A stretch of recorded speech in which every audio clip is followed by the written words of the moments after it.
ਇਹ ਬੈਠਣ ਕਿ ਨਹੀਂ ਤੁਰਦੇ ਫਿਰਦੇ ਕਰਦਾ ਕਈ ਵਾਰੀ ਪੈਰ ਟੇਢਾ ਧਰ ਗਿਆ ਖਾਜ ਵੀ ਲਾਉਂਦੀ ਹੂੰ ਨਹਾਉਣਾ ਨਹੀਂ ਆ ਕੰਮ ਆ ਤਾਂ ਖਾਲਾ ਦੇ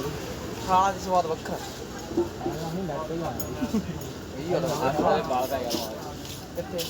ਬਾਅਦ ਚ ਹੋਰ ਮੇਰੇ ਸਰ ਮਾਗਾ ਕਿੱਥੇ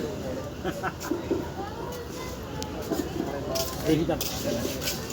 ਉਹਦੇ ਮਾਮੇ ਨੇ ਯਾਰ ਮੇਰੇ ਬਾਲ ਦੁਕਾਨ ਕੋਲ ਨਾ ਚੱਲਣ ਹਾਂ ਅਗਰ ਖਾਣ ਨੂੰ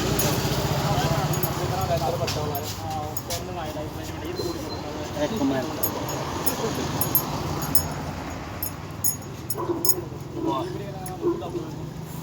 ਮੇਲ ਮਲਾਵੇ ਆਪੇ ਮਹਾਰਾਜ ਕੰਨ ਕਰਾ ਬਣਾ ਪਾਇਆ ਹਾਲ ਹੈ ਕਿ ਨਹੀਂ ਕਿਹੜਾ ਪਿੰਡਾ ਕਹਿੰਦਾ ਜੀ ਉਹ ਬਣਾਇਆ ਸੀ ਵੀ ਜ਼ਿਆਦਾ ਉਹ ਮਾਟਰ ਹੀ ਹੈਗਾ ਜਿਹੜੀ ਪਿਆਰ ਕਰਵਾਉਂਦੇ ਥੋੜੀ ਹਜੇ ਵੀ ਫੇਸਬੁੱਕ ਤੇ ਹੈਗੀ ਆ ਉਹ ਇਹਦਾ ਪੈਰ ਜਗ੍ਹਾ ਤੇ